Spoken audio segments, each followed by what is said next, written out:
Irmão, eu tenho uma mensagem para trazer para nós hoje. Quando eu digo assim para nós, é porque também eu estou me incluindo, né?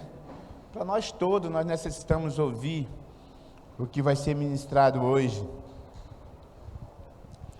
E eu queria falar de um assunto que talvez você já ouviu falar, mas talvez você tenha ouvido falar de uma maneira um pouco superficial. E pastor, tá desligado o segundo ali? O do meio? Desliga aí que eu acho que até eu aqui estou meio que congelando já. E aí, o que que acontece, igreja?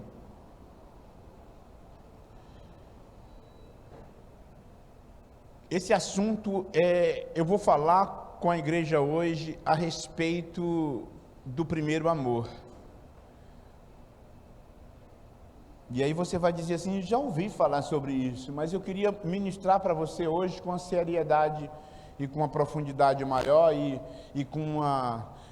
fazendo você entender a responsabilidade que eu e você temos de voltar à essência do primeiro amor.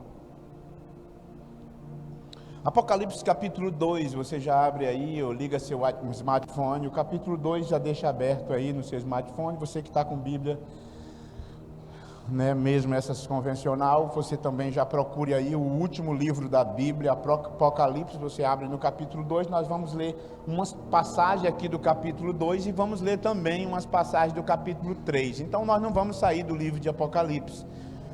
Eu posso citar outros versículos no decorrer da mensagem, mas ninguém vai ler, você pode anotar se caso eu citar. Primeiro eu queria dizer algo para vocês nesta noite que... Preste atenção no que eu vou falar para vocês.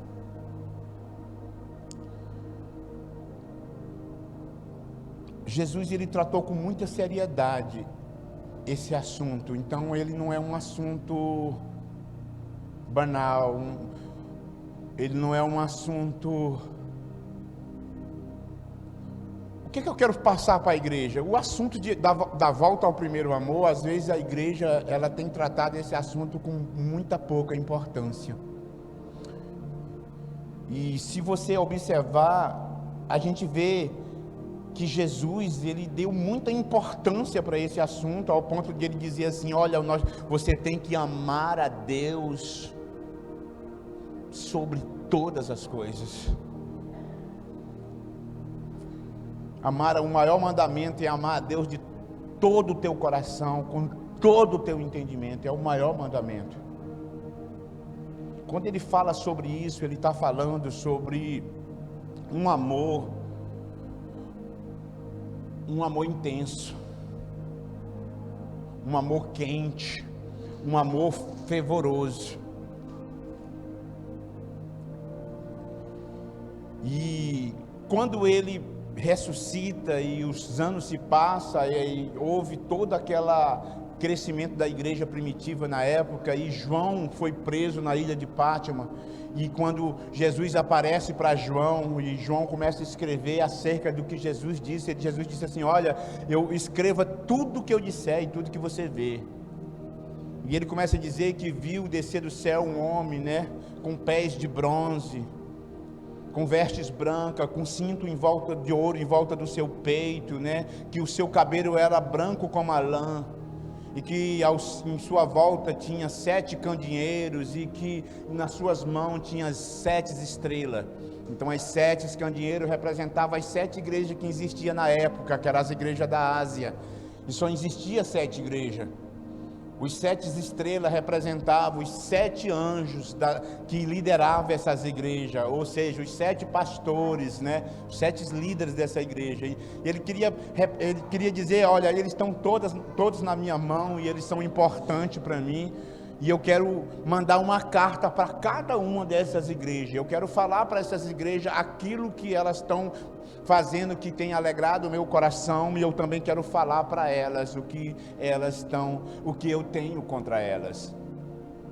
Isso foi muito importante quando Jesus aparece, e aí a gente vê ele escrevendo para a igreja de Éfeso. No capítulo 2 aqui, ele escreve para a igreja de Éfeso. E ele escreve algo muito interessante, que se você ver, vamos ler o capítulo 4 em diante, mas se você ver mais em cima, capítulo 2, capítulo 3, a gente vê ele falando, olha, vocês têm sido uma igreja que tem perseverado. Vocês têm sido uma igreja que realmente vocês têm abominado o mal, vocês descobriram aqueles que estavam se fazendo de apóstolo no meio de vocês não toleram o pecado, vocês são perseverantes, vocês mesmo no sofrimento, vocês não desistiram. Então a gente vê Jesus aí, e ele dizendo muitas qualidades da igreja de Éfeso, e ele estava falando que era e a gente começa a ver ele falando que era uma igreja realmente uma igreja produtiva. Era uma igreja produtiva. Era uma igreja que estava num grau muito alto de qualidade. Mas nada disso mexeu com o coração de Jesus. Jesus disse assim, vocês têm tudo isso. Em outras palavras, disse assim, olha, vocês têm tudo isso, mas isso não vai cobrir o pecado que vocês estão cometendo. E aí ele começa a dizer no versículo 4, depois que ele diz todas as qualidades da igreja, ele diz assim, contra você, porém, tenho isto, vocês abandonaram o seu primeiro amor. No versículo 5 ele diz assim, lembra-se de onde caiu, arrependa-se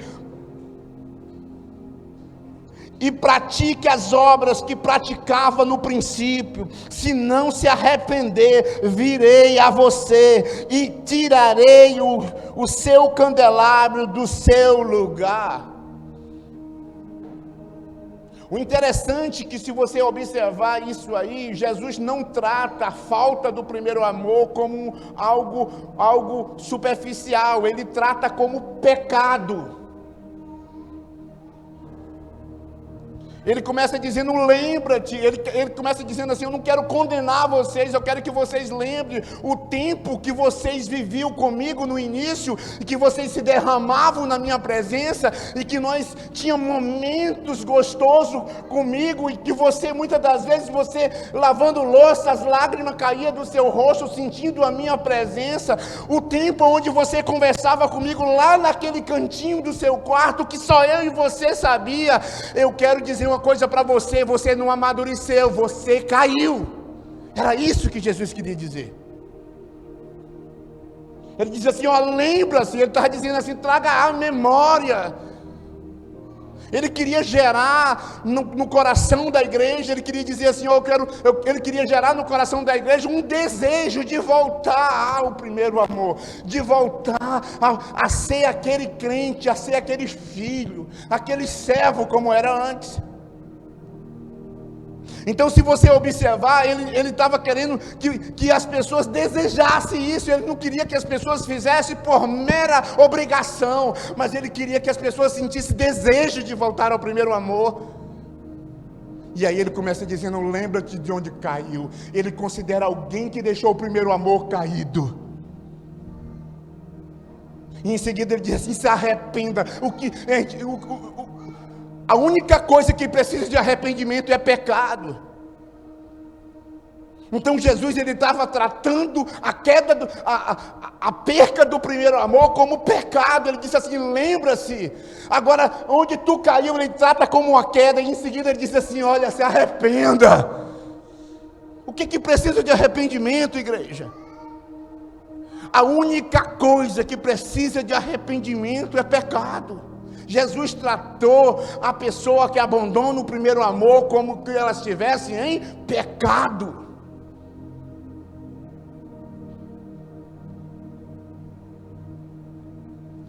Essa era a preocupação que Jesus disse, ame a Deus com todo o teu coração, com toda a tua intensidade, com toda a tua alma, sobre todas as coisas. Jesus ensinou isso nos seus evangelhos, porque isso a Bíblia diz que era o maior mandamento. Qual é a definição de pecado na Bíblia? A igreja sabe qual é a definição de pecado na Bíblia? Quebra de mandamento. A definição de pecado é a quebra de mandamento. Quando você quebra o mandamento, você está em pecado. Você cometeu um pecado. Então muitas das vezes nós olhamos para os irmãos que acabaram de chegar do encontro com Deus, nós olhamos para os irmãos que estão começando, os irmãos com aquela fome de Deus, os irmãos que estão ali, que não, quase nem piscam os olhos numa mensagem dessa, os irmãos que estão ali bebendo, os irmãos que estão ali vivendo esse amor, e a gente olha para o irmão e diz, o irmão está no primeiro amor, como se estivesse dizendo assim, ele vai passar por isso e vai ficar frio que nem eu sou. Como se isso fosse normal, a nossa vida de frieza. Mas a Bíblia trata como pecado. Lembra de onde tu caiu. Ele começa dizendo, lembre-se. Lembre-se como era bom.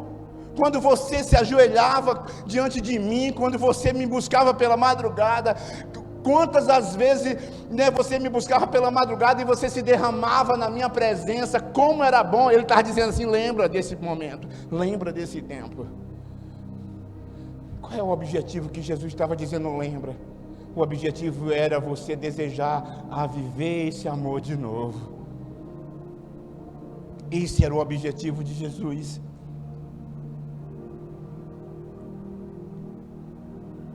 E aí ele continua, quando ele fala, lembra-se de onde caiu, arrependa-se, pratica as obras que praticava no princípio. Às vezes que você não passava um dia sem ler a palavra, às vezes que você passava um dia sem orar, que você não passava um dia sem orar, às vezes que você não conversava uma hora com uma pessoa se não falasse de Deus. Volte a praticar as obras que você praticava no princípio. Às vezes que você evangelizava, às vezes que você se importava com as pessoas, às vezes que você falava de Deus para as pessoas, às vezes que você se alegrava quando aquela pessoa se rendia a Jesus.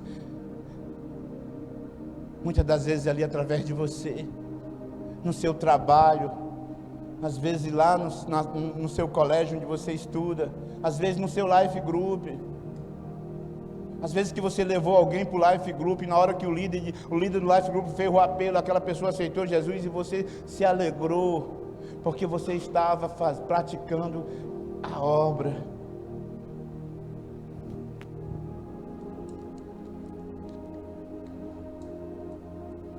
E o mais duro é que ele fala, ele diz assim, se não se arrepender,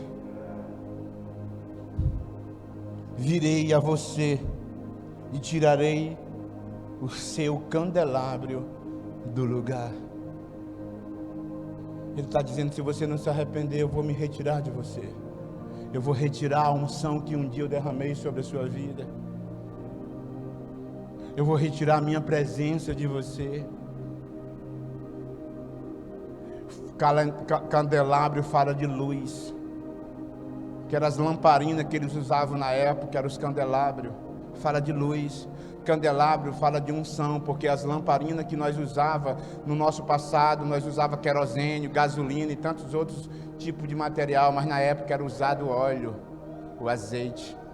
Candelabro representa unção, porque o óleo representa unção. Ele está dizendo, eu retirarei do lugar o candelabro. Se você não se arrepender, olha a importância, olha, escute igreja, olha a seriedade que Jesus trata alguém que abandonou o primeiro amor. Olha como ele trata com seriedade. Que você passa aí para o capítulo 3 de Apocalipse, e vamos lá para o versos 15. Versos 15. Enquanto você caça aí, eu quero fazer essa analogia para você. Mas pastor, qual é esse primeiro amor que o senhor fala tanto, pastor?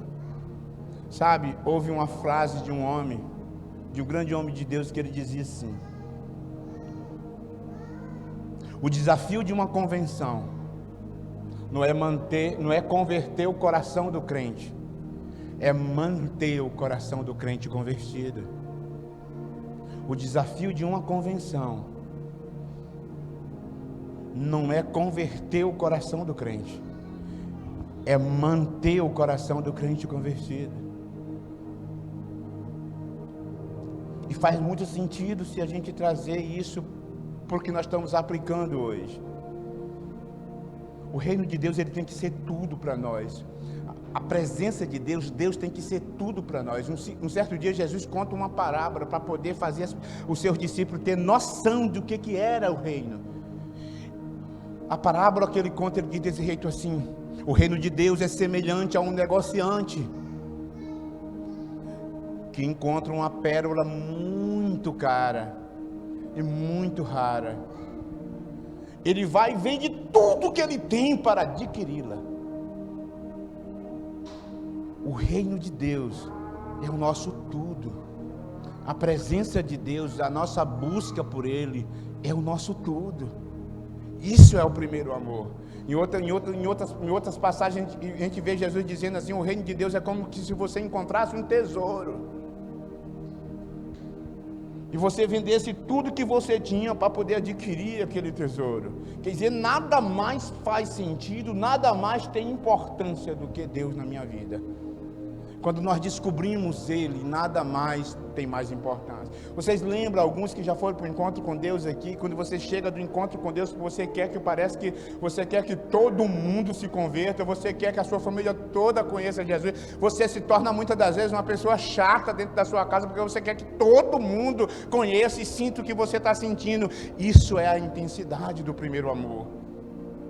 Então Jesus está dizendo assim, ó, lembra lá, ó, lembra dessa intensidade. Lembra onde eu era o teu tudo. Lembra onde eu era o teu tudo e nada mais era mais importante na tua vida do que eu. Lembra disso, volte e se arrependa. Ele está dizendo: volte, se arrependa, volte a praticar as obras que você praticava no princípio. Sabe, querida, normalmente Jesus também conta, quando ele conta a parábola do semeador, ele fala daquela semente que caiu no meio das pedras, e ele explica que aquela semente que caiu no meio das pedras é quando nós ouvimos a palavra de Deus com alegria e recebemos elas com alegria. É o primeiro amor, com muita alegria. Só que o tempo se passa e a gente vai desfalecendo.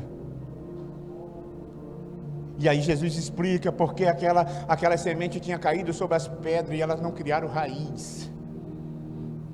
Você pode dizer assim para mim: mas como é que eu vou manter esse amor, pastor? Criando raiz. Como é que eu vou criar raiz, pastor? Você sabe as suas obrigações como cristão, de buscar a Deus, de ter tempo com Ele, de botar Ele como primacia na sua vida, não como posição secundária. É de você ler a palavra, de você buscar conhecer Ele, de você... Muitas das vezes eu estou com o celular na cama aqui, a pastora, às vezes do lado, que ela já tem dormido, e eu estou aqui, muitas das vezes eu leio uma passagem, as minhas lágrimas cair.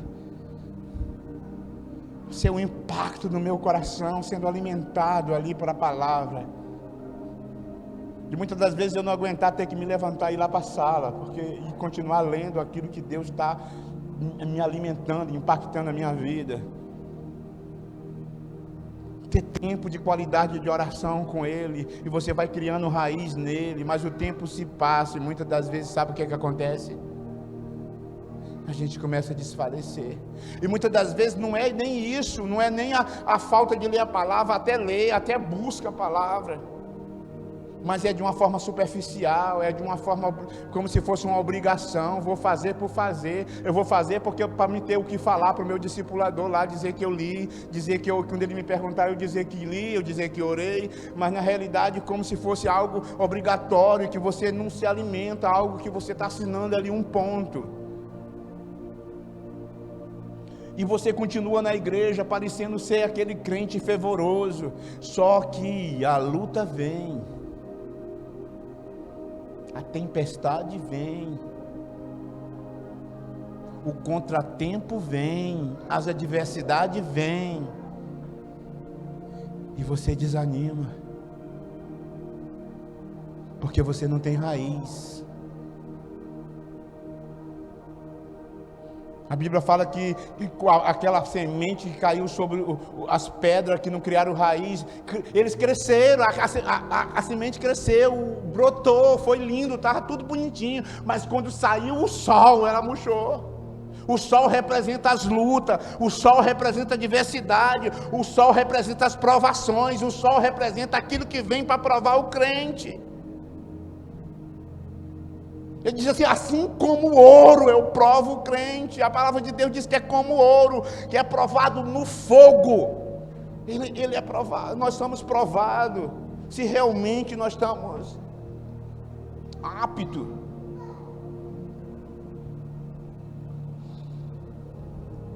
No capítulo 15,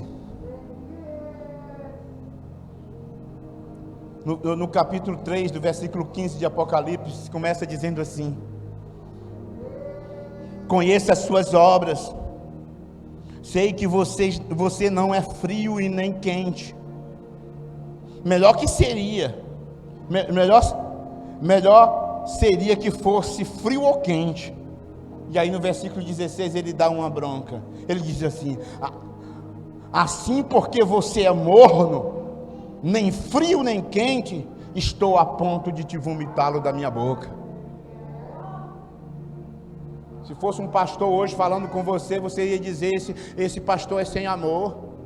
Fala agora que Jesus está sem amor. Fala.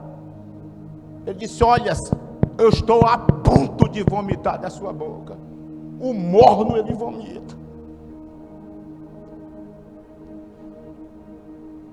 E aí ele continua dizendo assim: assim porque você é morno, nem frio nem quente, estou a ponto de vomitá-lo da minha boca. Versículo 17: se você diz estou rico, adquiri riquezas, e não preciso de nada, não reconhece, porém, que é miserável, digno de compaixão, pobre, cego e que está nu.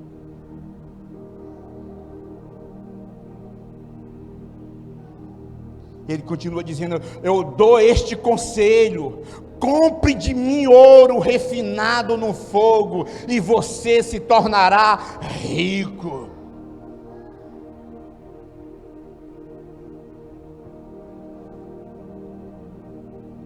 Compre roupas brancas, vista para cobrir a sua vergonha e nudez. Compre colírios para ungir os seus olhos e poder enxergar. Depois que ele faz toda essa repreensão, ele diz embaixo: repreendo e disciplino aqueles que amo. Por isso seja diligente e arrependa-se. Para vocês entenderem esse contexto, eu queria fazer uma pequena introdução agora, uma pequena.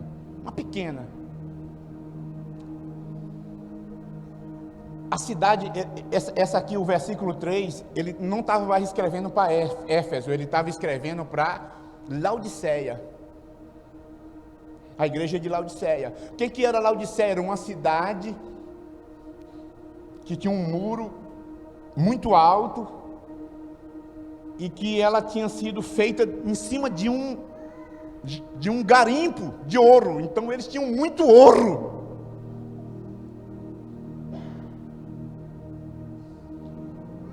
E era uma cidade considerada muito rica da região, por eles também produzir um tipo de tecido que só eles produziam, ninguém mais produzia esse tipo de tecido. Era como se ele fosse dono da Nike, né? Só eles produziam esse tipo de tecido. E eles também tinham o maior sistema oftalmológico da época. O maior sistema oftalmológico da época era em Laodiceia. Eles desenvolveram um tipo de colírio que todos os povos da região da Ásia, e até eles, para poder adquirir esse colírio, E aí o povo de Laodiceia era um povo que era muito rico, então era como se fosse assim uma igreja só de elite. Era como se fosse uma igreja assim hoje, como se fosse, eu já não digo nem a Batista do Bosque, né? A Batista do Bosque hoje tem um monte de pobretão lá, só por marketing, né? Aí eu sou da Batista do Bosque. Era como a Batista do Bosque antiga, que era ali situada no bosque, dava mais aquele povo, né? Médico, né? Veterinário, empresário, era um povo mais de elite. Então o Laodiceia tinha esse povo. A Laodiceia não era a cidade mais poderosa daquela época, porque ela não produzia água. A água era desenvolvida por um sistema que atravessava o deserto por debaixo da terra, por um túnel, que vinha a água desse túnel para dentro da cidade. Então qualquer um que quisesse conquistar essa cidade, conquistaria, porque era só cavar, o exército cavar, impedir que a água passasse para a cidade, cercasse a cidade, aí o rei ia ter que se render. Então por isso que ela não era muito poderosa, porque ela era vulnerável. Mas quando essa água quente passava pelo deserto, pelo túnel no deserto, quando chegava em Laodiceia, chegava quente, por causa do deserto. E eles colocavam essas águas nos barril, porque eles sabiam que aquela água, aí eles tinham que deixar aquelas águas 3 dias, porque, por exemplo assim, se eles fossem lá no barril, tirasse do barril um dia que aquela água estava lá, a água estava morna, e quando eles bebiam aquela água morna, eles vomitavam. E quando Deus falou para eles, que por você ser morno, eu estou a ponto de vomitá-lo da minha boca, Deus estava falando para um povo que entendia muito bem sobre água morna. E aí Jesus ele fala assim: olha, você se acha que está dono do maior sistema bancário da época, porque vocês têm muito ouro. E aí Jesus fala assim: olha, eu aconselho vocês a comprar de mim ouro refinado. Aleluia. Olha, vocês têm que começar a juntar tesouro aqui no céu, em outras palavras. Eu aconselho vocês a começar a olhar para o alto, parar de olhar para a terra. Eu quero dizer para vocês que você se sente um povo em uma igreja que se veste bem, que tem o melhor tecido, o melhor linho. Mas eu quero dizer para vocês que vocês são pobres e nu. Eu aconselho vocês a comprar minhas vestes para cobrir a vergonha, a nudez de vocês, porque essas daí que vocês têm aí, isso não me impressiona. Então era mais ou menos isso que o Espírito Santo, que Jesus estava falando para a igreja da Ásia, ou de Laodiceia. Aí eu queria dizer uma coisa para vocês nessa noite. Sabe, querido, olha, eu comecei essa mensagem dizendo que essa mensagem era para nós, não foi verdade? Eu comecei dizendo que essa mensagem era para nós, para a igreja, ou Avivar da Fé, incluindo pastores e, se tiver gato, periquito, papagaio aqui também, tudo está incluído. É para nós. Eu quero dizer uma coisa para vocês: às vezes a gente sai daquele momento quente com Deus e passa a ir para um lugar morno, e a gente se convence que é porque agora eu estou mais maduro. Não, fulaninho chegou do encontro agora, não, fulaninho... Eu conheço pessoas aqui na igreja, pessoas que nunca foi para o encontro. Eu sou pastor, eu observo, que nem foram para o encontro. E eu olho para essas pessoas e vejo o primeiro amor nelas, e nem foram para o encontro. É uma fome de Deus, é uma, sabe... Eu conversei até com uma vez com uma líder de uma dessas, que são várias. Eu digo: meu Deus, e quando essa pessoa estiver no encontro, como é que ela não vai ficar? Porque ela já nunca foi para o encontro, está assim, só aceitou Jesus. Está nesse primeiro amor que deve ser para nós contínuo. Ele não tem que ser passageiro. A gente não tem que fazer uma contagem cronológica de dizer tem o primeiro amor, o segundo e o terceiro, e isso é a vida do cristão, é assim mesmo. Não! Jesus, ele quer que nós amamos a Deus sobre todas as coisas e viva uma vida de intensidade com Ele. Não existe esse negócio de dizer assim: mas são fases do cristão. Pode até estar acontecendo essas fases na minha vida e na sua vida, mas não é a vontade de Deus para mim nem para você. O que Ele quer é que nós venhamos buscar Ele com intensidade e ser intenso em tudo que nós for fazer para Ele. Você pode dizer assim, mas pastor, o primeiro amor é evangelizar muito, né? O primeiro amor é quando a gente faz a obra, é quando a gente corre atrás das coisas. Rapaz, olha, a gente vê aí que quando ele fala da igreja, ele começa a dizer que era uma igreja top, que era uma igreja produtiva. Ele não estava muito se referindo praticamente às obras. Ele dá uma advertência: volte a praticar as obras que vocês praticavam no princípio. Ele dá uma advertência no final, mas eu vejo muito essa advertência que ele dá no final para essa obra de alimento, de leitura da palavra, de oração, de busca, de intensidade, de estar nos cultos, estar nos seminários, estar envolvido, estar sempre buscando a Deus envolvido. Porque senão ele ia dizer, não, a igreja de Éfeso, ele está no primeiro amor, porque a igreja é muito produtiva, a igreja ela odeia o pecado, a igreja é perseverante. Irmãos, vamos ler aqui, ó, no versículo 2 e 2, olha como é que ele começa a falar da igreja: conheça as suas obras e o seu trabalho árduo. Era uma igreja trabalhadora, e a sua perseverança, era uma igreja que perseverava. Sei que você não pode tolerar homens maus, eles não toleravam pecado. No versículo 3 ele diz assim: vocês têm perseverado e suportado sofrimento por causa do meu nome. Poxa, a igreja era uma igreja.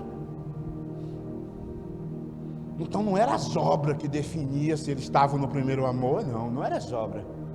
O que definia eles era a busca, era essa fome, essa sede de estar com Deus, de estar na presença dele, essa sede. Ah, pastor, eu não preciso de me encontrar com Deus na igreja, não, me encontro em casa. Se você não se encontra na igreja, meu irmão, eu te digo com todas as letras, em casa que muito menos você não se encontra. Eu digo com toda certeza. É tipo, eu tinha o maior medo de passar culto online. Eu vou contar bem rapidinho esse testemunho. O que vinha na minha cabeça? Eu digo, se a gente passar culto online, do jeito que o povo vai ficar em casa assistindo. E aí um dia o Abe falou algo interessante. Ele disse, o Abe disse assim, eu também pensava assim. Mas o Abe falou uma coisa interessante que hoje eu estou provando disso. Ele disse desse jeito assim: quando aquelas pessoas não vêm para o culto, se acomoda, não vem para o culto dizendo que vai assistir em casa, nem em casa eles assistem. Pode esquecer. Ah, mas fulano não veio para o culto, é por causa que esse negócio de culto online. Não, nem online ele assiste. E eu digo, será? E aí terminou a nossa pandemia, estou transmitindo culto online. Irmão, tem gente que fica em casa só quando não está mesmo. Então todo mundo aqui. E os que ficam em casa por algum motivo sério, é os que estão com fome, que tem fome de Deus mesmo, e foi por algum motivo certo, eles assistem online. Mas quando é aqueles que realmente nem online assistem, então vem dizer assim, ah, mas eu busco a Deus, eu tenho meus encontros com Deus em casa, também, é bom, é também, mas isso reflete sempre na igreja. Quando você tem uma busca intensa na igreja por Deus, em casa você tem a busca intensa. Agora não vem me dizer assim, na igreja não, em casa eu tenho. Aí tem muita gente dizendo assim, pastor, é verdade, né? Nós vamos ser sinceros com nós mesmos? É verdade. É verdade. Então, ele não estava falando aqui de obras. Ele estava falando de busca a ele. Voltar ao primeiro amor. E aí eu me lembrei, sabe, eu estava estudando essa palavra e eu me lembrei, sabe de quê? Eli. Vocês lembram de Eli? Que Deus retirou dele a unção? Deus retirou a unção da vida de Eli. Eli ficou negligente, se esfriou na fé, aí, e continuou sendo sacerdote, continuou sendo pastor. Mas aí Deus, aí imagina Deus olhando, olha meu filho, o que é que eu te fiz, meu filho, para tu me abandonar? Tu abandonou a minha glória, e tu ainda acha que eu estou contigo.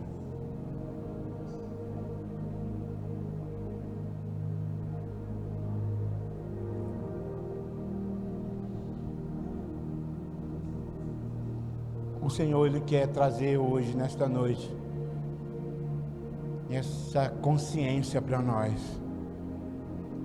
nós voltarmos o que nós éramos antes.